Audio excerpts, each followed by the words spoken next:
আসসালামু আলাইকুম। শুভ সকাল।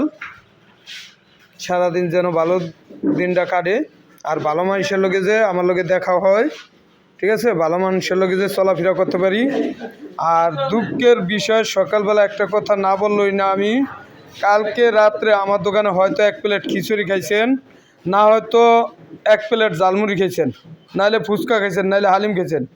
আমার ছেলের কাছে একটা জাল টাকা 500 টাকা নোট, এই যে এই টাকাটা 500 টাকা নোট, এই যে আমার ছেলের কাছে দিয়া গেছেন।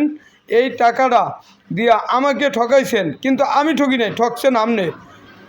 এইরকম কারো কাছে যদি কোনো জাল টাকা পড়ে, তাহলে কারো দোকান দিবেন না, সে সিরিয়া নেবেন। টাকাটা ছিঁড়ো, টাকাটা ছিঁড়ে ফালাও, এরকম ছিঁড়া কুটি কুটি করে ফালাই দিবেন। এরকম ঠকান কেউ ঠকাইবেন না, নিজে ঠকে যাবেন। আমি ঠকি নাই, কিন্তু আপনারা নিজেরা ঠকছেন। এই যে 500 টাকার নোটটা আমি ছিঁড়া ফেলাই দিলাম, এই জাল টাকা। নাহলে আমার কী হয়েছে, 500 টাকা নাহলে খাইয়া গেছেন, কোনো সমস্যা নেই। আমার কোনো হান্দা কমবো না ভাই, কমবো আপনারটাই কমবো। সকালবেলা দুঃখে কথাটা বললাম, এই 500 টাকা নোটটা আমাকে কালকে রাত্রে দিয়েছেন।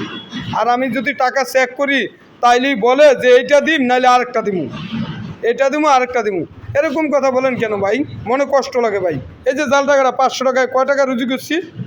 1 প্লেট মুড়ি বেচলে বেশি লাভ করলে 3 টাকা বা 2 টাকা, আর 1 প্লেট খিচুড়ি বেচলে 5 টাকা, এই তো লাভ করছি, এর বেশি লাভ করিনি ভাই।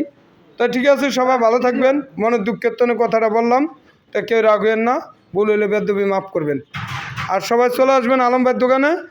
এখন গরুর খিচুড়ি আছে আর মুরগিরটা আছে, নিয়মিত এখন মুরগিরটা আর গরুরটা আছে। আর আলম ভাইয়ের পেজটা সবাই ফলো দিন, লাইক দিন, শেয়ার করে দিন ভাই। এই যে কথাটা বললাম, এরকম করে প্রতিটা দোকানদার টাকা পাইলে জাল টাকা যার কাছেই যাক ভাই, সেই ছিঁড়ে ফেলাই দিন। নাইলে এই টাকাটা বহুত মানুষের ক্ষতি করে, এরকম একটা টাকায় টাকাগুলি ছিঁড়ে ফেলাই দিবেন। ধন্যবাদ সবাইকে।